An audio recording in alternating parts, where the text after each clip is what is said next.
So causes of metrorrhagia again contact bleeding.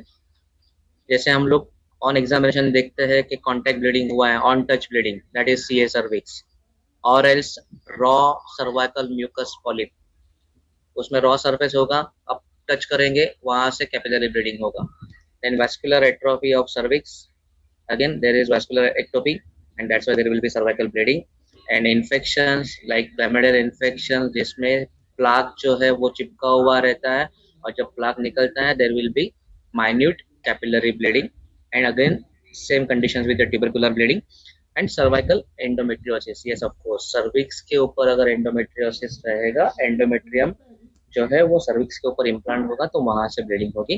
Then intermenstrual bleeding में urethral caruncula might be positive, ovular bleeding is there, intermenstrual bleeding, ovular bleeding जो है वो 1 या 2 दिन के लिए रहेगी, मोस्ट वेली 1 day with pain in abdomen. Unilateral काफी बार होता है, बायलैटरल भी हो सकता है, that is called as ovulation cascade. It is around 14 to 16 day of the menses. जब वहां पे ब्लीडिंग होता है, ओवुलेशन होता है, तब वहां पे थोड़ा सा ब्रेक थ्रू ब्लीडिंग होता है। And then break through bleeding inside the cervix or in the uterus, and because of the IUCD जो कि काफी बदनाम हो चुका है, कॉपर टी लगाने के बाद काफी सारे पेशेंट्स आते हैं, कॉपर टी लगाओ कि नहीं लगाओ, ब्लीडिंग ज्यादा होता है, तो ये IUCD is one of the cause. But copper T जो है उसमें not more than 1 or 2% there is heavy bleeding, और वो भी काफी बार मेंस्ट्रुअल ब्लीडिंग होता है, that is very rare chances of intermenstrual bleeding because of the IUCDs. And decubitus ulcer, yes of course, decubitus ulcer जो होता है वो मोस्ट कॉमनली महायोनि वेपर, जिसको हम लोग कहते हैं, प्रोलैप्स ऑफ यूट्रस प्रोसीडेंशिया में होता है, क्योंकि सर्विक्स जो है वो योनि के बाहर आके रहता है, तो there will be dryness of the cervix which causes ulceration of the cervix because of the friction on the undergarments, so that is called as decubitus ulcer. And then another differential diagnosis DUB, dysfunctional uterine bleeding, पता ही नहीं है कि क्या cause है, a state of abnormal uterine bleeding without any cyclical detectable organic systemic and iatrogenic cause. So there there may not be any organic cause, there may not be any systemic cause and still there is bleeding, that is called as DUB. A state of abnormal bleeding following anovulation due to dysfunction of HPO axis is the current definition of the DUB. HPO axis में dysfunction होने की वजह से एनोवुलेशन हो रहा है और एनोवुलेशन की वजह से ब्लीडिंग हो रहा है, that is called as DUB, जिसको हम लोग करंट डेफिनेशन कह सकते हैं, and incidence is about 10%, and that causes interference of the woman's physical, emotional, social and maternal quality of life because of the heavy bleeding per vagina. So abnormal uterine bleeding can be under different headings of menorrhagia, hypomenorrhea, metrorrhagia, menometrorrhagia, polymenorrhea, that is frequent menses, and oligomenorrhea. That is, oligomenorrhea and hypomenorrhea are also abnormal uterine bleeding, but in hypomenorrhea there is usually light flow. It is abnormal but not heavy. Okay, and oligomenorrhea, that is interval is more, it is more than 35 days. एक तारीख को period आया था, patient कहता है कि 1.5 महीने के बाद या 10 दिन चढ़ते हैं, तो that is abnormal, that is called as oligomenorrhoea. Hypomenorrhoea is candy but they are abnormal. And heavy menses में अगर हम लोग डिफरेंशियल देखेंगे, menorrhagia, metrorrhagia, menometrorrhagia, DUB, polymenorrhoea. So pathophysiology, one must say menstrual bleeding either ovulatory or anovulatory. When it is anovulatory, it will be painless. When it is ovulatory, it will be painful. With menorrhagia, there is evidence of elevated levels of prostaglandins in endometrium and altered responses to vasodilators PGE2 alpha. Today's lecture going to be a lengthy because I have to complete all the modern aspects also. And then we come to the investigation. जैसे मैंने कहा कि अगर menstrual bleeding ज़्यादा हो रहा है क्या, bleeding per vagina में हम लोग medicines देते हैं and 99% patients got relief. But we have to look out for whether what are the conditions. अगर उसमें CA है, थोड़े टाइम के लिए बंद हो गया, उसके बाद पेशेंट ब्लीडिंग फिर से शुरू हो गया, आपने दवाई दिया लेकिन कम नहीं हुआ, फिर पेशेंट दूसरी जगह पे जाता है, and they doctors of the different pathy will curse you. In doctor को कुछ समझता नहीं है, यहाँ पे सीए है और ये लोग आयुर्वेदिक दवाई दे रहे हैं या ये लोग में खेल रहे हैं, इसको ये ट्रीटमेंट करना चाहिए। तो इसके लिए you should be a better clinical better clinician, and the investigation and history taking is the most important thing. You have to ask for the number of pads usage and passage of clots and duration of the bleeding. कितने दिन के लिए जाता है, कितने pads आप use कर रहे हैं, and that pads history is not enough at all. You have to ask whether कितने pads आप completely soak यूज करते हैं, कितने pads completely soak होते हैं। अगर आप बॉम्बे साइड में आएंगे तो देर इज फैशन, हर 3 घंटे में पैड बदलना है, तो वो आप कहेंगे कि हमने दिन में 8 पैड बदलती है, वो 8 पैड चेंज कर, तो आपको लगेगा कि हैवी मेंसेस है। It is not like that. You have to ask whether the pads change are completely soaked or not. So completely soaked pads, more than 5 pads per day is a heavy menses, and then you have to ask for the clots, whether there is passage of clots are there, and that's you can correlate with the antithrombolytic factors, and then accordingly you can treat the patient and the duration of the bleeding, of course. Then special investigation, blood values like hemoglobin, which gives you the idea of anemia, prothrombin time, bleeding time, तो इसको हम लोग को sure करना है कोई भी चीज करने के पहले। Then you have to look out for platelet counts also to see the idiopathic thrombocytopenia, and then serum TSH, T3 and T4 levels to see whether there is hypothyroidism or hyperthyroidism, because in both conditions there will be heavy menses. And then ultrasound and color Doppler. Color Doppler, you have to look out for the endometrium color Doppler, which gives you certain idea about the endometrium linings. And transvaginal sonography is also very sensitive to detect any abnormality which might be skipped on the abdominal scan, like small polyps or retrovesicular pouch deformities, और retrovesicular pouch में अगर कोई abnormalities है या कोई अलग findings है तो। देन सलाइन इन्फ्यूजन सोनोग्राफी, जो कि ज़्यादा होती नहीं है। देन हिस्टोस्कोपी, मोस्ट कॉमनली आजकल ओपीडी हिस्टोस्कोपी भी किया जाता है। So hysteroscopy is nowadays grooming up. And then endometrial sampling in the tuberculous factors, and endometrial sampling in the suspected case of CA. And endometrium blood sampling is a different thing which can be done with the help of cup. तो उसमें आपको 2 दिन के लिए cup में endometrial bleeding, vaginal cups में endometrial bleeding जमा करके वो भेजना पड़ता है कल्चर के लिए, to look out for the mycobacterium tubercular.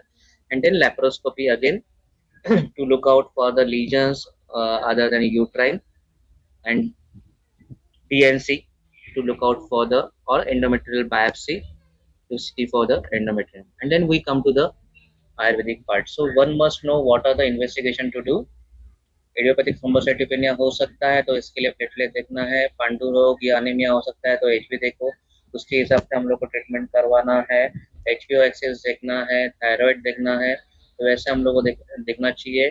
FSH level, LH levels भी हम लोग को करवाना चाहिए। And then what are the conditions of योनिक अत्यधिक रजस्राव और मेनोरेजिया। सो कंडीशंस हम लोग अगर देखेंगे, PMS हम लोग कर रहे थे तभी गाने के एग्जाम है, शॉर्ट केस लेना है, लॉन्ग केस लेना है, कोई बताता था रक्त प्रदर ले लो, और हम लोग लिखते थे योनिगत अत्यधिक रजस्राव। तो रक्त प्रदर इज डिफरेंट देन द योनिगत अत्यधिक रजस्राव, बिकॉज रक्त प्रदर में योनिगत अत्यधिक रजस्राव is one of the sign of the रक्त प्रदर, इट इज नॉट टोटली रक्त प्रदर। सो योनिगत अत्यधिक रजस्राव या योनिगत अत्यधिक रक्तस्राव, इसमें कंडीशंस अलग अलग है, जो कि आर्तवृत्ति में भी हो सकता है। आर्तवृत्ति में देयर इज प्रभुत्व आर्तवम अंगमर्तम अतिप्रवृत्तिम दुर्गंधम च। तो अतिप्रवृत्तिम कहाँ गया है, अश्रुजनि व्यापक, जहाँ पे कहाँ गया है कि लब्ध गर्भ को भी वो बाहर निकाल देता है। तो इतना ब्लीडिंग होता है कि अगर वहाँ पे गर्भ रहा है, जस्ट फ्रेश गर्भ है, तो उसको भी बाहर निकाल देगा। रक्त रजोदृष्टि में ऑलरेडी रक्त पित्तानु संबंधी है, तो उसमें ब्लीडिंग ज्यादा होगा। पित्त जोनि व्यापक भ्रूशोषण पूर्णपस्रवा कहाँ गया है, अधोग रक्त पित्त आप सभी जानते हैं, ऊर्ध्वम नासाक्षी कर्णाशय ही मेट्रो योनि गुद ऐसे रक्त पित्त का वर्णन होता है। तो अधोग रक्त पित्त में मेट्रो योनि और गुद मार्ग, तो योनि और गुद मार्ग दोनों से या यूरिन के मार्ग से वहां पे ब्लीडिंग ज्यादा होगा, उसको हम लोग अधोग रक्त पित्त कहेंगे। रक्त अर्बुद में ब्लीडिंग ज्यादा होगा। योनि अर्श पॉलिप जिसको हम लोग कहेंगे, इंडोसर्वाइकल पॉलिप में ब्लीडिंग ज़्यादा होता है। रक्त गुल्म में होगा, रक्त गुल्म जिसको हम लोग सिडोसाइसिस या फैंटम प्रेगनेंसी कहते हैं, तो रक्त गुल्म is one of the differential diagnosis according to Ayurveda. And of course in गर्भस्राव एंड गर्भपात there is heavy bleeding per vagina and one can say गर्भस्त्रंस दैट इज एपीएच में भी, या गर्भिणी मक्कल जिसको हम लोग कहेंगे, तो उसमें भी ब्लीडिंग ज़्यादा हो सकता है। देन आर्तवृद्धि में हम लोग डिफरेंशियल लेते हैं, बिकॉज आर्तवम अंगमर्दम अति प्रवृत्तिम दुर्गंधम च, यहाँ पे अति प्रवृत्ति होगी तो उसके साथ में फटीग होगा, बॉडी एक होगा, और आर्तव को दुर्गंध होगा। आर्तव विशिष्ट गंध नहीं होगा, उसमें दुर्गंधित होगा। तो पेशेंट को पूछना चाहिए कि आर्तव का गंध कैसे आ रहा है, दुर्गंधी है या नहीं। असुजनि व्यापत रक्त पित्त करेनारा रक्त पित्तेन दूषितम, रक्त पित्त कर पदार्थों का सेवन करने की वजह से पित्त जो है वो पित्त रक्त को दूषित करता है, और वह रक्त, बड़ा हुआ रक्त जो है वो अति प्रवर्तते योनियम लब्धे गर्भे अपि सहस्रजा, उसका अति प्रवर्तन हो रहा है। यहाँ पे भी अति प्रवर्तन हो रहा है, लब्धे गर्भे अपि सहस्रजा। इसमें हो सकता है कि अर्ली एबॉर्शंस को हम लोग कंसिडर करें असुजा व्यापक में, लेकिन यहाँ पे रक्त पित्त कर हेतु कहा गया है, जो कि सेम हेतु है रक्त प्रदर में भी, तो रक्त पित्त कर। लेकिन यहाँ पे फिर ये डिफरेंशियल डायग्नोसिस के लिए हम लोग है कि गर्भे अपि, तो गर्भ शब्द आने की वजह से हम लोग कंसिडर कर सकते हैं it might be early abortions. Then रक्तज रजदृष्टि, इसमें कहा है कि गुणप गंधि अनल्पम च रक्तेन, अनल्पम अल्प नहीं है, मतलब प्रभुत मात्रा में है, और लेकिन यह कुणप गंधि होगा, और इसका वर्ण जो है वह घृत तैल दग्धत्वात् ऐसे वर्ण होगा। तो इसके लिए हम लोग को पेशेंट को आर्तव का गंध कैसे है, वर्ण कैसा है, and weather it is staining the under garments और नॉट, ये पूछना चाहिए कि कपड़ों को अंदर अंडर गारमेंट्स को दाग पड़ते हैं या नहीं पड़ते हैं धोने के बाद, क्योंकि उसको अगर धोने के बाद अगर दाग निकल जाते हैं तो शुद्ध आर्तव कहाँ गया, तो ये हम लोग को जानना चाहिए। पित्तज यानी व्यापद में कटु अम्ल लवण क्षार पदार्थ खाने से पित्तजन्य व्यापद उत्पन्न होता है, जिसमें दाह, पाक, ज्वर, उष्ण आर्तव उत्पन्न होता है, और इसका वर्ण नील, पीत और असित कृष्ण वर्ण का बताया गया है। और इसमें आर्तव स्राव जो है वो भ्रूष होता है, भ्रूष उष्ण भी कह सकते हैं, मतलब अत्यधिक स्राव होता है, पित्त और रक्त का आश्रय से संबंध होने से अत्यधिक रक्तस्राव वहां पे हम लोग देखते हैं। तो हम लोग को डिफरेंशिएट करना चाहिए वेदर इट इज पित्तजन्य व्यापद, वेदर इट इज रक्त पित्त, वेदर इट इज रक्त प्रदर, और प्लेन आर्तव दृष्टि और प्लेन आर्तव वृद्धि। एंड देन परिप्लुता यानी व्यापद, परिप्लुता यानी व्यापद में इतना ज्यादा बढ़ के ब्लीडिंग नहीं होगा, लेकिन परिप्लुतायां भवति ग्राम्य धर्म में रजाभृशम ऐसा सुश्रुत ने कहा गया है। तो उसमें अगर हम लोग देखेंगे श्रोणी वंक्षण पृष्ठार्थी ज्वरातया परिप्लुता, स्राव अधिक होता है, उसके साथ में ज्वर भी होता है एंड पेन भी होता है। तो पीआईडी कंडीशंस में ऐसे हम लोग को दिखाई देता है कि पेल्विक इन्फ्लेमेटरी डिसऑर्डर्स में there is fever, there is low back ache, there is pain in abdomen and pain in thighs also, and with occasional feverish sensation और फीवर। सो ये ज्वराता या परिप्लुता पीआईडी हम लोग उसको कंसिडर कर सकते हैं। रक्तार्बुद या फाइब्रॉइड्स में ब्लीडिंग, अगर ये सब सिरोजल फाइब्रॉइड है, सब म्यूकोजल फाइब्रॉइड है, तो उसमें ब्लीडिंग ज़्यादा होगा, क्योंकि उसके वजह से एंडोमेट्रियम जो है which is bleeding surface of the uterus उसका बढ़ जाएगा, तो उसकी वजह से ब्लीडिंग ज़्यादा होगा। एंड रक्तगुल्म अति प्रवृत्तम रुधिरम ग्लानिम जनयते यदि, रक्तगुल्म जो है वो 9 महीने के बाद में सुख साध्य होता है, क्योंकि रक्तगुल्म जो है सिडोसाइसिस या फैंटम प्रेगनेंसी जिसको बोलते हैं, तो गर्भिणी उससे को ऐसा लगता है कि वो खुद गर्भिणी है और वो जो गर्भ नहीं है उसकी केयर लेती है। और इसमें एमेनोरिया होता है, तो ऐसे कहा जाता है कि 9 महीने वहाँ पे जो है, जो हर मास में रजा आ रहा है, रस आ रहा है, उसका उपचय हो रहा है, वैसे जमा होता है, और 9 महीने के बाद पक्व होने की वजह से, सूरज की उष्णता की वजह से और काल के प्रभाव की वजह से वह रक्त गुल्म जो है वो फट जाता है, और यूट्रस के बीच में से वहाँ पे ब्लीडिंग होता है। तो वो ब्लीडिंग एक्चुअली एक्सेसिव होगा, बिकॉज काफी बार हम लोग देखते हैं कि पेशेंट आते हैं 3 महीने तक ब्लीडिंग नहीं हुआ था, 3 महीने पहले मेंसेस नहीं आया, उसके बाद हेवी मेंसेस आ रहा है। That is because of the endometrium thickness जो है, एंडोमेट्रियम प्रोलिफरेशन जो काफी ज्यादा हो रहा है, हाइपरट्रॉफी ऑफ द एंडोमेट्रियम वहाँ पे ज्यादा है। आयुर्वेद के हिसाब से आप रक्तगुल्म को भी वैसे आप कंसिडर कर सकते हो। एंड योनि अर्श जो कि पॉलिप से हम लोग कंसिडर करते हैं, then there will be bleeding, and there are complaining of bleeding after the coitus, क्योंकि अगर योनि अर्श है, एंडोसर्वाइकल पॉलिप है वहाँ पे, तो कॉइटस के बाद वहाँ पे इंजरी होगी, injury to the polyp, and the polyp is a raw surface, तो वहाँ से ब्लीडिंग होगी. So you one have to take the proper history and then do proper examination of the patient, including per vaginum and per speculum examination.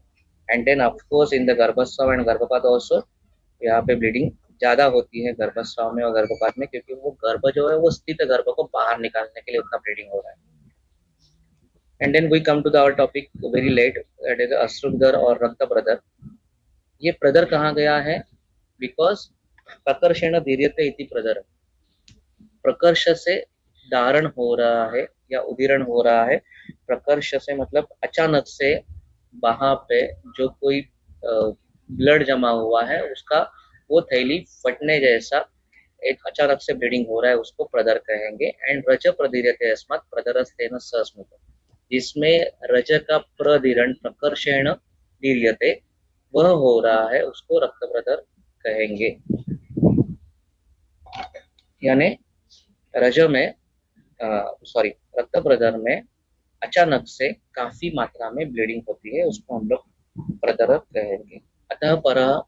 अतः परम प्रवक्ष्यामि हेत्वा कृते विषज्जितम दाह राग तृषा मोह ज्वर भ्रम समायुतम अश्रुधरम व्यक्तिकम सश्लेष्मकम तो प्रवक्षते. अलग अलग प्रदर के प्रकार दिए हुए हैं, उसमें वातज, पित्तज और कफज के 3 प्रकार और सन्निपतज प्रकार दिया हुआ है. चरक में वर्णन आया है वात पित्तज का, जो कि दोनों प्रकार कहा गया है. और प्रदर की विशेषता है जो मैं आगे बताऊंगा आपको, अभी शॉर्ट में बता रहा हूँ कि श्लेष्मिक प्रदर जो है वो श्रेष्ठ कहा गया है शूल के लिए, तो ये थोड़ा सा अलग यहाँ पे दिखाई देता है.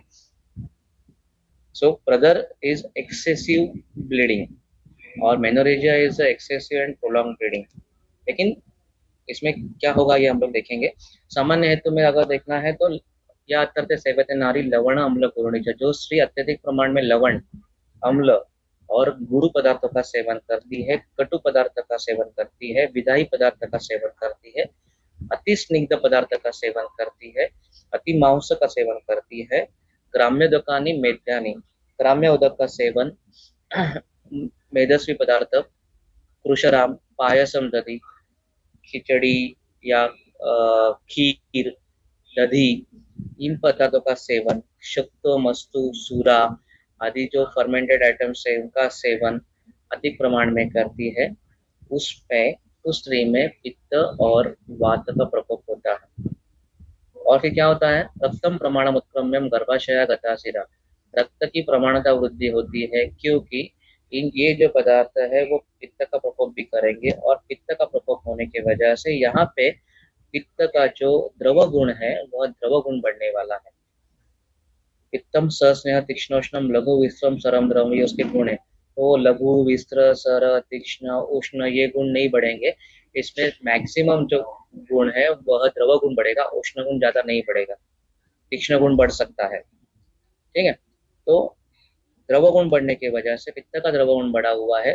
पित्त और रक्त का आश्रय संबंध है, तो वह पित्त का द्रव गुण बढ़ा हुआ पित्त रक्त में मिश्रित होकर रक्त का भी द्रव गुण बढ़ाता है और रक्त की प्रमाणता वृद्धि कर रहा है. रक्तम प्रमाणम उत्क्रम्य, और वह प्रमाणता वृद्धि होने के बाद वह गर्भाशयगत सिराओं में आके स्थित हो जाता है, बिकॉज ऑफ द कुपितो अनिला. रजो वहां समाश्रित्य रक्तम आदाय तदरद, और वह रज वह सिरा में आने के वजह से उसको रजय स्वरूप प्राप्त होता है, उस पित्त को और रस को. यस्मा विवर्धयति अत्याशु रस भावात विमानता, इसमें रस का या रज का अचानक से अति आशु, आशुकारी वैधि है तो अति आशु उसका रक्त का विवर्धन होता है और रस को दूसरी जगह से खींच के लेके आके उसका द्रवगुण बढ़ा रहा है, तो अत्यधिक मात्रा में आशुकारी वृद्धि हो रही है. तस्मात् अश्रुधरम पाहु एतत् तत्र विशारद, उसी को विशारद मतलब स्पेशलिस्ट उसको रक्त प्रदर कहते हैं. तो रक्त प्रदर डायग्नोस करने के लिए आपको स्पेशलिस्ट होना जरूरी है. शतमारी भवेत् वैद्य सहस्त्रमारी चिकित्सक, ऐसे कहते हैं कि 100 लोग मारने के बाद वैद्य होते हैं और सहस्त्र लोग मारने के बाद, सहस्त्र रोगी मारने के बाद आप चिकित्सक बनोगे. तो आपको सहस्रोगी नहीं मारने हैं, तो चिकित्सक का अभ्यास करना है अच्छे से। रज प्रतिरति अस्मत् प्रजरस्तेन सामान्य समुदिष्टम कारणम लिंगम एव च। तो इसमें अगर हम लोग देखेंगे कि वात की वृद्धि, पित्त की वृद्धि, पित्त के द्रवगुण की वृद्धि, पित्त का द्रवगुण जो है वो आश्रय आश्रय भाव से रक्त को भी बढ़ाएगा, रक्त का द्रवगुण बढ़ाएगा। वह रक्त रस का द्रवगुण लेके रजोवह शिराओं में आएगा, रजोवह शिराओं से वात के द्वारा वो बाहर निकाला जाएगा, उसको रज कहेंगे। और यह रज जो है वो अत्यधिक मात्रा में बाहर निकलता है, मराठी में जिसको कहते हैं अवयव फाटल्या प्रमाणे, यानी आशय को भेदन करने की तरह, आशय को धारण करने की तरह। यानी आपने एक थैली में पानी भर के ले लिया और उस थैली को आपने काट दिया, तो जैसे पानी सडनली बाहर आएगा, वैसे कंप्लेंट्स आपको रक्त प्रदर में पेशेंट कहेंगे। तो पेशेंट का कहना क्या होता है?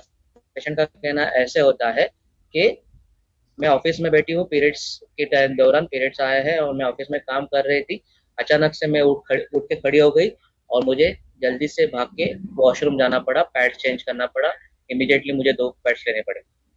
सो that is the typical sign and typical symptom what patient says, typical complaints.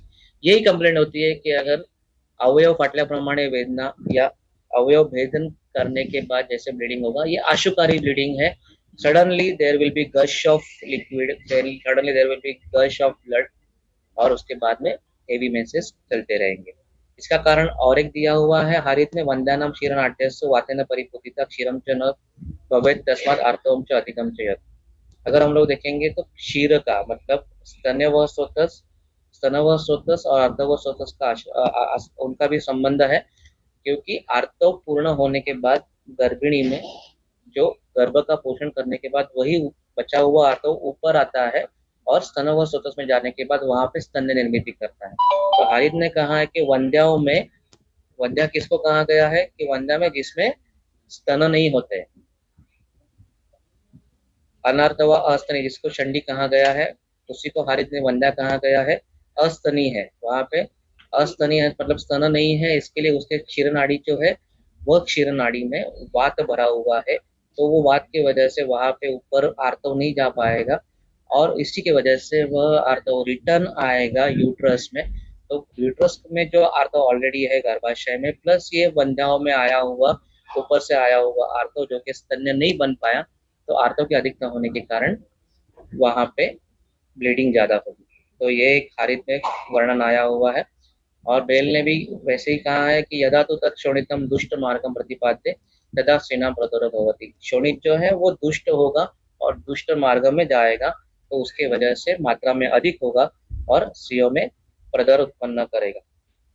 निदान हम लोग ने देखा है, काफी अच्छे से देखा है, या अत्याचार सेवन नारी लवण अम्ल गुरुणीच, जो रक्त पित्त वर्धक संप्राप्ति है वही संप्राप्ति आप ले सकते हो, और रक्त पित्त रक्त प्रदर की जो संप्राप्ति है वही संप्राप्ति में जो निदान दिया हुआ है वह सारा निदान हम लोग देख सकते हैं कि लवण अम्ल कटु रसात्मक पदार्थ, अत्यधिक गुरु पदार्थ, विदाही पदार्थ, सूरा जनित सूरा मंड, ये जो दिए हुए है शुक्त आदि पदार्थ, इनके सेवन से अत्यधिक मांस पदार्थ, वर्धक पदार्थ, मांस सेवन की वजह से रक्त प्रदर उत्पन्न होता है।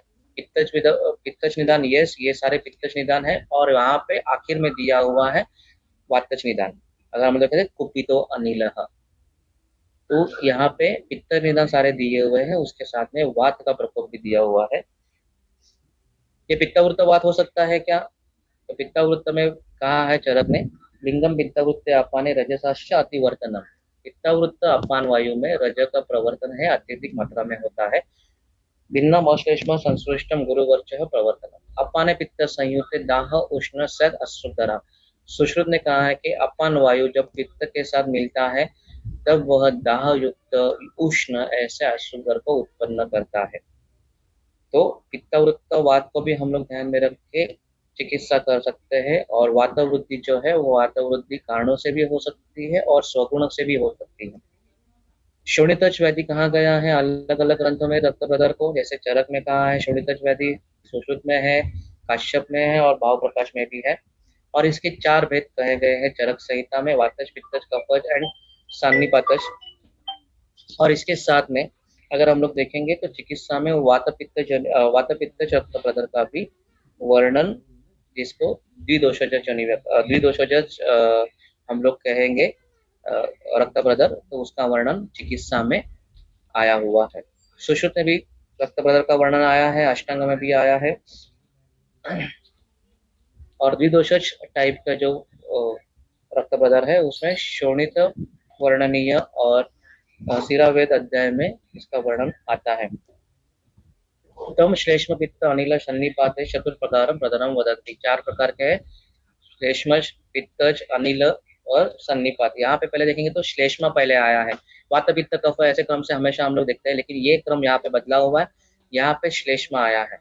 क्यों आया है श्लेष्म पहले? श्लेष्मणो अग्रे अभिधानम, श्लेष्मजे अपनी वेदना सूचनार्थम। हम लोग हमेशा सोचते हैं कि श्लेष्मजे तो मंद वेदना रहेगी, लेकिन यहाँ पे श्लेष्म की वजह से अग्रे अभिधानम, श्लेष्मण को अग्र दिया है, पहले किया है, क्योंकि यहाँ पे श्लेष्मज होने के वजह से भी, श्लेष्मज होने के बावजूद भी वहां पे वेदना अधिक है, वेदना सूचनार्थ है, इसके लिए वहां पे उसको श्लेष्मज को सबसे पहले लिया हुआ है। सामान्य लक्षण तदेवाति प्रसंगेन प्रवृत्तम अनृता अपि अशुभधर्म विजानयत वा तो अन्य रक्त लक्षणात्। इसमें अत्यधिक मात्रा में ब्लीडिंग होगा, और यह ब्लीडिंग जो है ये ऋतो अपि अनृतो वा, मतलब ऋतु काल में भी साइक्लिकल ब्लीडिंग भी हो सकता है, या अनृतो वा, ऋतु मतलब रजस्राव काल के पश्चात भी मिड साइकिल ब्लीडिंग भी हो सकता है। तो रक्त प्रदर ऐसा व्याधि है जिसको हम लोग मेनोरेजिया भी कंसिडर कर सकते हैं, मेट्रोरेजिया भी कंसिडर कर सकते हैं, मेनोमेट्रोरेजिया भी कंसिडर कर सकते हैं। It is not only menorrhagia, it is not only metrorrhagia, it might be menometrorrhagia, क्योंकि वह साइक्लिकल भी हो सकता है, असाइक्लिकल भी हो सकता है। According to Sushruta, menstruation comes described clinical features in excessive amount, prolonged period even without normal period of menstruation, and different from features of normal menstrual blood specific dosha as described in the Sushruta. इसमें cyclical होगा और उसमें अलग अलग जो दोषों के अनुबंध रहेंगे उसके अनुसार आपको वहां पे अलग अलग लक्षण दिखाई देंगे। डलन के अनुसार there will be pain in groin, pain in pelvic region, backache and pain in flank and hip, मतलब कटी पृष्ठ वंक्षण शूलार्थी इसको कहते हैं, ऐसे लक्षण वहां पे डलन ने दिया हुआ है। वाग्भट ने कहा है कि there will be excessive bleeding during menstrual period, तो यहाँ पे ऋतु काल में आया है या रजस्राव काल में आया है। एंड अश्विकधर सभी ने वहां पे बॉडी एक, मतलब अंग वेदना, योनि वेदना, पृष्ठ वेदना, वंक्षण वेदना, ऐसे वेदनाओं का वर्णन वहां पे दिया हुआ है। सो वातजन्य रक्त प्रदर में अगर हम लोग देखेंगे देयर विल बी फ्रॉदी, फेनिल होगा, तनु होगा, रुक्ष होगा, और असित वर्ण का, ब्लैक कलर का या रेड कलर का अत्यधिक मात्रा में ब्लीडिंग होगा। इट माइट बी विथ और विदाउट पेन, ये वातज रक्त प्रदर में विथ और विदाउट पेन हो सकता है। श्लेष्मज में there is pain. Okay, so ये हम लोग को ध्यान में रखना चाहिए। देन अशुभधर and Asruja are two different disorders according to the treatment which is given in the चरक संहिता। ये हम लोग डिफरेंशियल में देख सकते हैं कि अशुजा की ट्रीटमेंट अलग दी गई है, और अशुजा की ट्रीटमेंट करते समय वहाँ पे प्रेगनेंसी को कंसिडर किया हुआ है, तो वहाँ पे गर्भस्थापक और गर्भपोषक ऐसे दवाई का वर्णन हम लोग को ज़्यादा मिलता है। तो अशुजा योनिव्यापक की चिकित्सा में भी कश्मरे कुटजक वादा सिद्धम उत्तर बस्ती नाम अश्रुजाश्य पुत्रग्नश्य हितम घृतम ऐसे कहा गया है, तो वहाँ पे गर्भस्थापक ऐसे औषध को हम लोग को देना है। एंड अकॉर्डिंग टू चक्रपाणी टीका में वहाँ पे बोला है कि अश्रुजा एंड अश्रुधर दोज आर वन आइडेंटिटी, दोनों भी एक ही है, लेकिन ये अलग अलग होना ये हम लोग कंसिडर ज्यादा अच्छे से कर सकते हैं। अश्रुधर आशुकारी व्याधि है, ये धीरे धीरे उत्पन्न होने वाला व्याधि नहीं है, लेकिन ये उपद्रव स्वरूप में उत्पन्न होता है, ऐसे हम लोग समझ सकते हैं, ऐसे हम लोग को जानना चाहिए। ये क्यों, मैं आगे बताऊंगा आपको। अशुभधर इज उपद्रव ऑफ योनिव्यापद, क्योंकि योनिव्यापद अशुभधर का अगर वर्णन हम लोग चरक में देखेंगे तो योनिव्यापद चिकित्सा अध्याय में ही योनिव्यापद का वर्णन करने के बाद अशुभधर का वर्णन आया है। अगर हम लोग देखेंगे तद्यथा ज्वर संताप रक्तपित्त मुदीर्यते, ज्वर के बाद रक्तपित्त का वर्णन, रक्तपित्त के बाद दूसरे दोष या व्याधि उत्पन्न होते हैं, ऐसे वर्णन है। तो वैसे हम लोग अगर देखेंगे, ग्रंथ पढ़ेंगे, तो योनि व्यपद के बाद अशुद्धर का वर्णन आया है। इसका मतलब अगर योनि व्यपद की चिकित्सा प्रॉपरली नहीं होगी या योनि व्यपद चिकित्सा नहीं होगी तो उसके वजह से अशुद्धर उत्पन्न होता है, जो कि अशुकारी व्याधि है, जो कि घोर व्याधि जिसको हम लोग कह सकते हैं। अशुद्धर, रक्त योनि और योनि व्यपद कुछ अलग अलग योनि व्यपद है, जैसे कि पित्तज योनि व्यपद, सानिपतज योनि व्यपद और आर्तवृत्ति। इन सभी जगहों पे हेवी ब्लीडिंग ये हम लोग को दिखाई देता है। तो इससे हम लोग को डिफरेंशिएट करना पड़ेगा अलग अलग जगह पे, और इन सब का कारण अलग अलग दिया हुआ है। साध्य साध्यत्व अपूर्ण दिवसे नारी ज्वरता पुष्पम अपनुया सा न जीवे।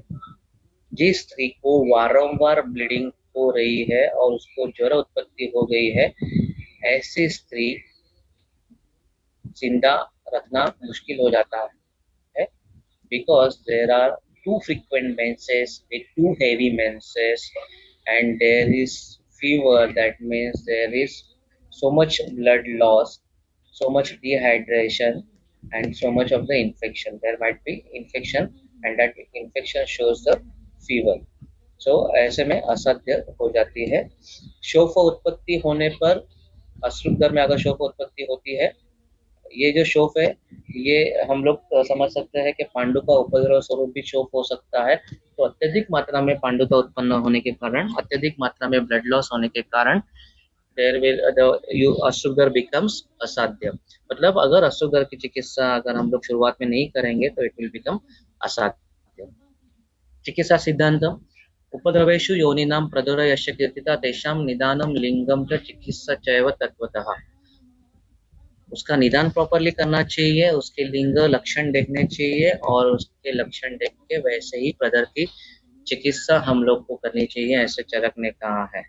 चरक ने कहीं भी फॉर्मूला प्रैक्टिस नहीं बोली है। मैं हम लोग हमेशा आपको बताते हैं कि आप फॉर्मूला प्रैक्टिस पे मत जाओ, सीख लो क्या है, कैसे करना है ट्रीटमेंट। योनिनाम वातलाद्यानाम इदुक्तम यह भेषजम चतुर्णाम प्रधानम च तत्सर्वं कार्यतिश तत्तातिसारिणाम यच्च तथा शोणित पित्तीनां रक्तार्चसम च यत् प्रोक्तम भेषजम तच्च कारयेत्। वातज योनि व्यापद या योनि व्यापद चिकित्सा अध्याय में जो कोई चिकित्सा योनि व्यापद की दी है, वह सारी चिकित्सा हम लोग को चारों प्रकार के प्रदर में करने के लिए कहा गया है।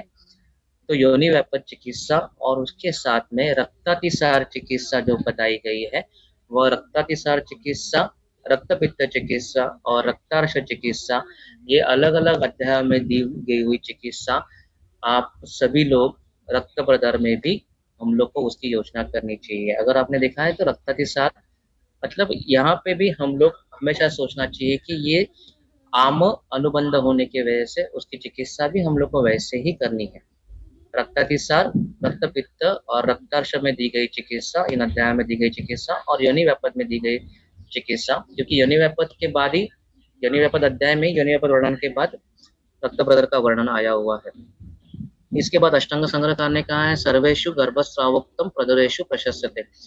गर्भस्रावोक्त जो कोई चिकित्सा बताई गई है वह गर्भस्रावोक्त चिकित्सा करनी चाहिए, क्योंकि गर्भस्राव का एक कारण आम माना गया है। और गर्भस्राव की चिकित्सा में भी गर्भस्राव होने के बाद सबसे पहले आम की चिकित्सा करने के बाद गर्भस्थापक औषधि और जो रक्तस्तंभक औषधि, रक्त संग्रहण औषधि और गर्भस्थापक औषधि, इनका वर्णन आया हुआ है। कश्यप ने कहा है कि गर्भाशय अश्रुजी विरेकः, अश्रुदर में या गर्भाशय से जो रक्त निकलता है अत्यधिक मात्रा में, उसमें विरेचन चिकित्सा ये सबसे इम्पोर्टेंट चिकित्सा है। तो विरेचन चिकित्सा इज द मोस्ट इम्पोर्टेंट चिकित्सा। विरेचन चिकित्सा वाग्भट ने भी कहा है कि शुक्र व स्तोत्रस के व्याधियों में और अर्थ व स्तोत्रस के व्याधियों में विरेचन चिकित्सा देनी चाहिए, लेकिन विरेचन चिकित्सा ये ऐसे व्याधियों में देनी चाहिए न कि जब हम लोग बीज शुद्धि के लिए करते हैं या इनफर्टिलिटी पेशेंट में करते हैं, तो विरेचन चिकित्सा कृपया ना करें unless and it is properly indicated. Sushruta ने कहा है कि रक्तपित्त विधानेन यथावत समुपचारित, रक्तपित्त में बताई गई चिकित्सा करनी चाहिए। एंड मूत्राशयस्तम शमयेत रक्तम उत्तरबस्तिभिः। मूत्राशयगत अगर ब्लीडिंग ज्यादा हो रहा है तो उसमें मूत्राशय का ब्लीडिंग जो रुकने के लिए, उसका शमन करने के लिए उत्तर बस्ती की चिकित्सा ये सबसे अच्छी चिकित्सा कहा गई है। वृद्ध अश्रुदर मंदाग्नि प्रमेयशु निरूहणम। वृद्ध अश्रुदर है तो उसमें मंदाग्नि समझनी चाहिए, आम निर्मित ज्यादा समझनी चाहिए, और उसकी चिकित्सा जैसे प्रमेह में शालसारादि गण का निरूपण ध्यान देने के लिए कहा है, वैसे निरोह बस्ती देने के लिए शांगधर ने कहा है। और इसमें सबसे इम्पोर्टेंट जो है रक्त पित्त चिकित्सा में, रक्त प्रदर चिकित्सा में तिक्त रसा की चिकित्सा करनी सबसे इम्पोर्टेंट है। तिक्त रस सबसे श्रेष्ठ कहा गया है। अति प्रवृत्ति दोषस्य पूर्वम लोहित पित्तेन मक्षिण बालम अंसाग्ने कर्तव्यम अपतर्पणम। अपतर्पण कहा गया है। अपतर्पण कब करना है? तो अपतर्पण सभी में हम लोग कर सकते हैं। भ्रूण देने के पहले भी अपतर्पण करने के लिए कहा गया है। तो अपतर्पण क्यों करना है? क्योंकि आम को हम लोग को जीतना है। इसके लिए पहले अपतर्पण और उसके बाद हम लोग को संतर्पण करना है, रक्त संग्रहण देना है, रक्त स्तंभक देना है, ऐसे चिकित्सा करनी है। तिक्त रस का कुछ विशेषता कहा गया है, और ये तिक्त रस की विशेषता 3 कारणों के लिए हम लोग को देना है, जिसमें रक्त संग्रहणाय च दोषाणाम पाचनार्थम च। ये तिक्त रस जो है वो रक्त संग्रहण करने वाला है, तो रक्त संग्रहण करने के लिए तिक्त रस इम्पोर्टेंट है, दोषों के पाचन के लिए इम्पोर्टेंट है, और आम के पाचन के लिए भी इम्पोर्टेंट है। अग्निसंधिपनार्थम च रक्त संग्रहणाय च दोषाणाम पाचनार्थम च परम तिक्ते ही उपाचरित, ऐसा श्लोक कहा गया है। अग्नि का संदीपन करने के लिए, क्योंकि वहां पे अग्निमांद्य है, रक्तस्राव अत्यधिक हो रहा है, तो उसके वजह से वहां पे अग्निमांद्य हुआ है, क्योंकि पित्त भी बाहर जा रहा है। तो अग्निमांद्य दूर करने के लिए अग्निसंधिपनार्थम च रक्त संग्रहणाय च, रक्त बाहर जा रहा है तो उसका संग्रहण करना है, तो उसके लिए तिक्त रस दोषाणाम पाचनार्थम च परम तिक्ते उपाचरित, दोषों का पाचन करने के लिए तिक्त रस चिकित्सा हम लोग को करनी चाहिए। पंचकर्म मैनेजमेंट में बस्ती और उत्तर बस्ती की चिकित्सा करनी चाहिए, और उत्तर बस्ती हमेशा आस्थापन बस्ती देने के बाद ही करनी चाहिए।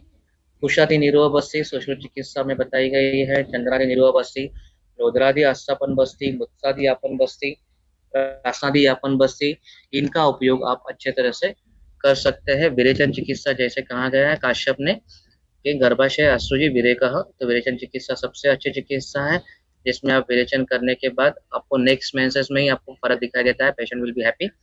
एंड नस्य, कुछ नस्य के प्रकार ऐसे हैं जिसमें जिसके वजह से ब्लीडिंग स्टॉप होता है। आप प्लेन शर्करा जल का भी नस्य कर सकते हो, एंड सबसे बेस्ट नस्य इस दुर्वा सोरस नस्य और दुर्वा घृत नस्य, जिसका प्रयोग हम लोग काफी बार करते हैं और जिसमें काफी अच्छे रिजल्ट्स हम लोग को मिलते हैं। तो नस्य चिकित्सा रक्त प्रदर में काफी बार अच्छे से हम लोग चिकित्सा कर सकते हैं, जिसके रिजल्ट्स काफी अच्छे हैं।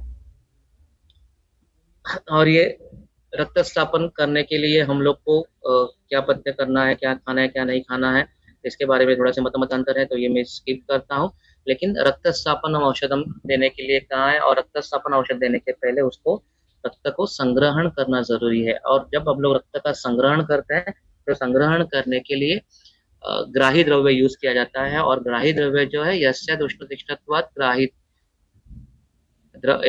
यस्याद उष्णतिष्ठत्वात् द्रव शोषकम ग्राहितस्य यथा शुंठी गिरकम गज पिप्पली। तो ये ग्राही द्रव्य जो है वो द्रव का शोषण करते हैं, और आगे हमने देखा कि यहाँ पे पित्त का द्रव गुण बढ़ा हुआ है, तो पित्त का द्रव गुण को शोषण करने के लिए हम लोग को उष्ण गुण यूज करना है, और इसी के लिए हम लोग तिक्त रस यूज करते हैं जो कि ग्राही है। और तिक्त रस जो है वो आम का पाचन भी करने वाला है, तो इसके लिए इसमें तिक्त रस ये जो है वह श्रेष्ठ कहा जाता है। जैसे कि मैंने बताया, काश्मीर कुटजक्वातम सिद्धम उत्तर बस्ती नाम रक्त योन्यश्च रजस्कानम पुत्रग्नश्च हितम घृतम। तो अश्रुयानी व्यापक में स्पेशली काश्मीर और कुटज की क्वात की सिद्ध करके घृत बना के उसकी उत्तर बस्ती देनी चाहिए। वैरेचनम महातिक्तम पैतिक अश्रुदरे पिबेत, तो यहाँ पे विरेचन करना चाहिए। महातिक्त घृत, पंचतिक्त घृत, इसका उपयोग करना चाहिए पैतिक दृष्टि में। और कफज अश्रुदर में मध्य ही निम्ब गुड़ुच्च व कफज अश्रुदरे पिबेत। औषधि चिकित्सा दार्वैदिक वात शारंतर मध्यम खंड में आया हुआ है, दार्वैदिक घृत भी आप यूज कर सकते हैं। अशोक वल्कलक वात, अशोक पंचांगक वात, इसके भी काफी अच्छे रिजल्ट्स मिलते हैं। 2 साल पहले ही हमारे यहाँ पे एक पीजी थीसिस हुआ है मेरे स्टूडेंट का। अशोकारिष्ट हो सके तो आसव और वरिष्ठ थोड़ा सा हम लोग अवॉइड करेंगे इसमें। तो आप अशोक का पंचांग या अशोक वलकल क्वाथ का यूज करने के ज़्यादा अच्छा होगा। सारी वाद्यासव और चंदनासव ये आप यूज कर सकते हैं, इससे मेंटेनेंस काफी अच्छा होता है। भूनिम्बादी काढ़ा is one of the best medicine, जिससे अम्ल पित्त का भी नाश होता है, आम पाचन भी होता है और ब्लीडिंग भी कंट्रोल में आने की मदद करता है। अमृतादि काढ़ा जो कि मेन कंटेंट है उसका गुड़ुचि, तो गुड़ुचि कटुका तिक्का स्वादुपका रसायनी कहा गया है, तो उसमें भी दोषत्रयं त्रुदाह मेह कासांश पांडुदा काम्र कोश वातास्र ज्वर कुमि वमि हरे, तो अस्त्र हर है, रक्त प्रदर हर है गुरुचि, तो उसका यूज करना चाहिए। दुर्वासोरस का नस्य, दुर्वासोरस का पान, ये काफी अच्छा यूज होता है। पेशेंट को अगर सीए एंडोमेट्रियम हो या सीए की वजह से जो केमोथेरेपी या रेडिएशन होता है, तो उसमें उसकी वजह से जो ब्लीडिंग होता है उसमें भी दुर्वासोरस के पान से या दुर्वासोरस के नस्य से ब्लीडिंग अरेस्ट होता है, और इसके काफी अच्छे रिजल्ट्स हमने देखे हैं, हम लोग यूज करते हैं। पलाश सिद्ध घृत is one of the drug you can use. Then रसांजन प्लस मधु, रसांजन इज दारवी, दारवी प्लस मधु, तंडोलीय मूलक प्लस मधु, रसांजन और लाक्षा या फिर रसांजन प्लस लाक्षा विद गोट मिल्क को पथ्य माना गया है। तंडुलोदक विद यष्टि मधु, तो यष्टि मधु को तंडुलोदक के साथ भी आप दे सकते हैं। यष्टि मधु, कड़ी शक्कर और तंडुलोदक का पान वारंवार कराना चाहिए, ये मेंटेनेंस के लिए काफी अच्छा है। अतिबला मूल चूर्ण प्लस खड़ी शक्कर प्लस मधु, तो अतिबला या बला जो है उसमें प्रोजेस्टेरोन लेवल्स ज्यादा होते हैं, तो एस्ट्रोजन लेवल बढ़ने की वजह से अगर वहाँ पे हेवी ब्लीडिंग है तो वहाँ पे उसका अगेंस्ट ट्रीटमेंट है प्रोजेस्टेरोन, तो प्रोजेस्टेरोन वाले आप मेडिसिन दे सकते हो, जैसे कि बलामूल घनावटी हम लोग काफी पेशेंट्स में यूज करते हैं, उसका रिजल्ट भी काफी अच्छा है। शुंठी चूर्ण, अगेन शुंठी is the best cry drug you can use. Then उदुम्बर फल रस विद तंडलोदक, वासा गुड़ुचि सोरस जो कि काफी सारे पेशेंट्स में हम लोग पिछले 20 साल से यूज कर रहे हैं। पोद्दार हॉस्पिटल में जब मैं पीजी कर रहा था तभी भी हम लोग ने देखा है कि गर्भस्राव में भी वासा गुड़ुचि सोरस, हेवी ब्लीडिंग में भी वासा गुड़ुचि सोरस, जो कि काफी अच्छे रिजल्ट्स इसमें मिलते हैं। वासा जो है वो प्लेटलेट बढ़ाने का काम करता है, तो अगर एटीपी है या सॉरी आईटीपी है, इडियोपैथिक थर्मोरेटिक परप्यूरा है, तो ऐसे कंडीशंस में वासा गुड़िजोरस काफी अच्छा काम करता है। एंड देन अगेन बलामूल चूर्ण या बलामूल घनावटी आप दे सकते हो। होम्यामल की चरण भी तंडुलोदक, कुड़िदष्टक चूर्ण के ऊपर हमारे यहाँ पे फिलहाल काम चल रहा है, उसके भी रिजल्ट काफी प्रॉमिसिंग आ रहे हैं।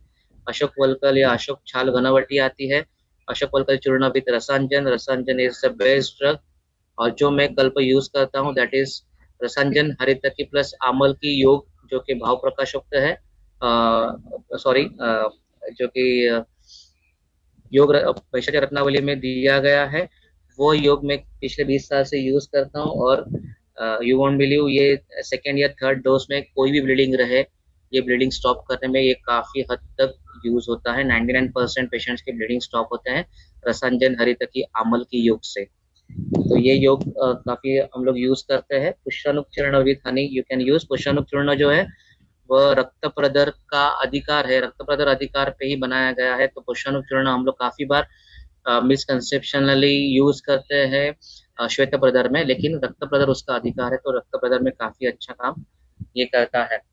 अगेन अशोक क्षीर प्रयोग आप कर सकते हो, अशोक वलकल क्वाथ को क्षीर में सिद्ध करके आप दे सकते हो। पंचवलकल सिद्ध दुग्धपान या क्षीरपान, नगरोदाधिकरण सिद्ध कृतपान या नगरोदाधिकरण सिद्ध क्षीरपान, वासा घृत, वासा क्षीरपान और उत्पलाधिकरण सिद्ध क्षीरपान आप करवा सकते हो, इसके अच्छे रिजल्ट मिलते हैं, स्पेशली वासा घृत के काफी अच्छे रिजल्ट्स हैं। एंड औषधि चिकित्सा में और भी अगर हम देखेंगे तो जीरकावलेह, दाढ़ीमादिघृत इज एक्सीलेंट ड्रग। अगर एक बार आपने रक्त प्रदर ट्रीट कर लिया तो उसको अपुनर्भव चिकित्सा के लिए दाढ़ीमादिघृत शुरू कर दीजिए, तो दाढ़ीमादिघृत की वजह से वहाँ पे शुद्धि तो होती रहेगी, साथ में पांडु का भी जो उपद्रव हुआ है पांडु रक्त प्रदर का, तो उसको ट्रीट करने में और अपुनर्भव चिकित्सा के लिए दाढ़ीमादिघृत इज बेस्ट ड्रग। कुष्मांडावलेह जो कि एक्टिव फेज में अगर रक्त प्रदर नहीं है तो कुष्मांडावलेह इज द बेस्ट ड्रग, और कैपिलरी ब्लीडिंग स्टॉप करने के लिए कुष्मांडावलेह काफी अच्छा काम करता है। शालमली घृत as all of you know, हम लोग इच्छा बस्ती देते हैं तभी भी शालमली यूज करते हैं, तो शालमली घृत जो है वो रक्त प्रदान में काफी अच्छा काम करेगा। शीत कल्याण घृत, शतावरी घृत तो शीत वीर्यात्मक है इसलिए, लेकिन ये थोड़ा सा बाद में देना चाहिए। स्टार्टिंग में हम लोग को ग्राही चिकित्सा करनी है जो कि उष्णवीर्य की है। ग्राही चिकित्सा करने के बाद रक्त संग्रहण करने के बाद ही रक्त स्तंभन करना है। रक्त स्तंभन जब हम लोग करते हैं तो वो शीत रसात्मक होता है, कषाय रसात्मक होता है, शीत वीर्यात्मक होता है। तो कषाय रस की वजह से और शीत वीर्य की वजह से फिर से वहां पे आम नहीं बढ़े, इसके लिए हम लोग को पहले संग्रहण करना है, उसके बाद में वहां पे कषाय रस का यूज करना है और उसके बाद में हम लोग भ्रूण चिकित्सा कर सकते हैं। तो इसमें विदार्यादि घृत इस भ्रूण में यूज होगा। महातिक्त घृत जो कि पित्त शांति के लिए, पित्त का दोष नाश करने के लिए यूज किया जाता है। एंड रक्तचंदन घृत is very good pain killer, we can use it as pain killer also. And bleeding कम करने के लिए, ब्लीडिंग फाइल्स में भी आप रक्तचंदन घृत यूज कर सकते हैं। अर्श चिकित्सा में रक्तचंदन घृत का काफी अच्छा वर्णन आपको मिलेगा। शतावरी तेल कीचु धारण के लिए अच्छा है। शतपुष्प तेल you can use it for कीचु धारण, लेकिन ये एक्टिव फेस में ज्यादा हम लोग यूज नहीं करते हैं। अगर औषधि चिकित्सा में आप देखेंगे तो बोल परपटी, चंदनादि चूर्ण, प्रदरांतक रस जो कि मार्केट में अवेलेबल है, बोलबद्ध रस जो कि मोस्ट कॉमनली यूज करते हैं, बोलबद्ध रस अलॉन्ग विद बलामूल घनावटी एंड कुष्मांड अवलेह या शतावरी घृत, फलकल्याण घृत, वासा घृत, ऐसे आप ट्रीटमेंट कर सकते हैं। चंद्रकला रस which is the best medicine for पित्त, ये पित्त शांति के लिए काफी अच्छे ड्रग हम लोग कंटिन्यूसली भी दे सकते हैं। चंद्रकला रस जिनको बारंबार समर में तकलीफ होती है, काफी हीट बॉडी में लगती है, तो ऐसे कंडीशंस में चंद्रकला आप कंटिन्यूसली देंगे तो काफी अच्छे रिजल्ट इसके मिलते हैं। And you all know about सूचिकर रस। अगेन इन शॉर्ट, रसांजन, लाक्षा, राल चूर्ण, अमल की चूर्ण, हरित की चूर्ण, वासा, नागकेशर, बलामूल, अशोक छाल चूर्ण, कुटज चूर्ण, इंद्रयोग एंड काश्मीरी चूर्ण, ये आप इंडिविजुअल ड्रग्स ले सकते हैं या इसका एक कॉम्बिनेशन बना के उसको आप पॉज नाम दे दीजिए, रक्त संबक नाम दे दीजिए, या बना के रखिए और सारी रक्तस्रावी व्याधि में आप ये इसका यूज कर सकते हो। तो रसांजन, हरित की, अमल की एक योग हो चुका है। लाक्षा, गोदंती, राल चूर्ण का एक योग है। लाक्षा, गोदंती, नागकेशर चूर्ण, नागकेशर वासा चूर्ण, ऐसे अलग अलग योग भी आप यूज कर सकते हो या सिंगल ड्रग करके भी आप यूज कर सकते हो। And I will go fast with the management of menometrorrhagia और menorrhagia according to allopathy, and I will go very fast. So you have to treat according to protocol, and protocol differs for less than 20 years, that is pubertal adolescence, in reproductive age 20 to 40 years, premenopausal more than 40 years, postmenopausal, and reproductive period में हम लोग को general, medical and surgery ये देखना चाहिए। Hormones में norethisterone acid, DMPA, medroxyprogesterone acetate जिसको हम लोग कहेंगे डेपोमेट्रोक्सीप्रोजेस्टेरोन एसिडेट के injections, dydrogesterone, contraceptive pills, danazol is androgen, progestin releasing आईयूसीडीओल, LNG, Duphaston, GnRH analogues and desmopressin. तो डेस्मोप्रेसिन के जो है वो नेजल स्प्रे भी आते हैं, वो हम लोग यूज कर सकते हैं। एंड ऑल दिस आर, अगर हम लोग देखेंगे तो वो एस्ट्रोजन को कम करने के लिए, प्रोजेस्टेरोन बढ़ाने वाले या एंड्रोजेंस बढ़ाने वाले ड्रग्स है। तो वो एंड्रोजेंस बढ़ाने के बाद there will be medical castration of the menses, endometrium thickness कम हो जाएगा and there will be medical castration. शायद हो सकता है कि डायनाजोल 6 महीने देने तक हम लोग को 6 महीने तक पीरियड्स नहीं आएंगे। Same condition with the letrozole and diatestosterone, and you all know about DMPA, that is depometroxyprogesterone acetate 50 mg या 150 mg for 1 month और 3 month जो पीरियड्स नहीं आते। And then prostaglandin synthesis inhibitor, mefenamic acid. So जब भी आपके पास कोई patient आता है और उसके आपके पास देने के लिए आयुर्वेदिक मेडिसिन नहीं है या पेशेंट बाहर है तो उसको देना है, तो आपको पेन किलर देने की जगह पे आपको मेफेनेमिक एसिड देंगे तो ज़्यादा अच्छा काम करेगा। कैपिलरी ब्लीडिंग स्टॉप करने के लिए दवाई देंगे आप इथामसिलेट जैसे कि साइलेट वगैरह, तो उसके साथ में मेफेनेमिक एसिड ऐड कर दीजिए। ट्राइनेक्सामिक एसिड देंगे तो उसके साथ में मेफेनेमिक एसिड ऐड कर दीजिए आप। तो मेफेनेमिक एसिड जो है प्रोस्टाग्लैंडिन सिंथेसिस इनहिबिटर है, उसकी वजह से ब्लीडिंग कम होगा।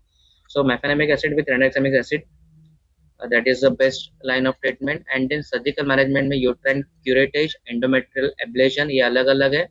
काफी बार हम लोग को बताया जाता है कि endometrium thickness बढ़ा हुआ है, hyperplasia of the endometrium, then you have to go for uterine curettage we avoid such curettage, we go for Balamul Ganavati and we can avoid the surgery.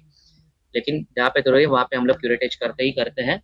And then endometrium ablation, cryo ablation होता है, hot water ablation है, needle ablation है. तो अलग अलग एब्लेशंस use किया जाता है एंडोमेट्रियम में, जिसमें एंडोमेट्रियम को जलाया जाता है. जो काम हम लोग हार्मोन से करते हैं वही काम हम लोग यहाँ पे सर्जिकल प्रोसीजर से करते हैं. एंड देन उससे भी अगर कम नहीं हुआ, ब्लीडिंग ज़्यादा ही हो रहा है, तो जो इंटरनल इलियक का ब्रांच है, इंटरनल इलियक से डायरेक्टली जो सप्लाई हो रहा है यूट्राइंस को, तो इंटरनल इलियक को हम लोग लाइगेट करते हैं. या फिर if the age is complete, age is 40 years और अबोव, पेरीमेनोपॉजल प्रीमेनोपॉजल है and family is completed, then we can go for hysterectomy. So these are the surgical line of treatment. And पथ्य के बारे में हम लोग बाद में बात करेंगे, बिकॉज गोट मिल्क को पथ्य कहा गया है और ग्राही द्रव्य हम लोग को पथ्य करना है. ये दिया गया है. जंगल रस, उत्पलाधिकरण, सतीन्यूष, ये पथ्य बताए गए हैं. षष्टिकशाली, मृत संस्कृत पटोलादि शाक, घृत मिश्रित यवागु और मधुर औषध गणसिद्ध घृत, ये सब पथ्य है. और अगर आपको सभी व्याधियों में पथ्य देना है तो कामला व्याधि में जो पथ्य दिया गया है वह पथ्य सभी व्याधियों में आप यूज कर सकते हैं. अपत्य जो कि हम लोग सभी बताते हैं, सूरा, मंड, ये जो फर्मेंटेड लिकर्स है, फर्मेंटेड फूड है, बेकरी के पदार्थ और फर्मेंटेड फूड्स, इसको हम लोग को अवॉइड करना चाहिए. ज़्यादा ऑयली, ज़्यादा स्पाइसी फूड अवॉइड करना चाहिए. And these are some research done by my team and myself. That is, we have done research on Capsule Ivanova and Dabur से मेंस्ट्रा का सिरप है, उसके ऊपर we are the clinical researchers. And in oligospermia, asthenospermia, tridospermia, azoospermia, we are done many research papers also submitted. And we are working on female infertility and male infertility as well, and Panchakarma modalities on tubal block and annullated cycles. And successfully we have treated more than 2000 patients of tubal block till date, and results are really very encouraging. Thank you very much.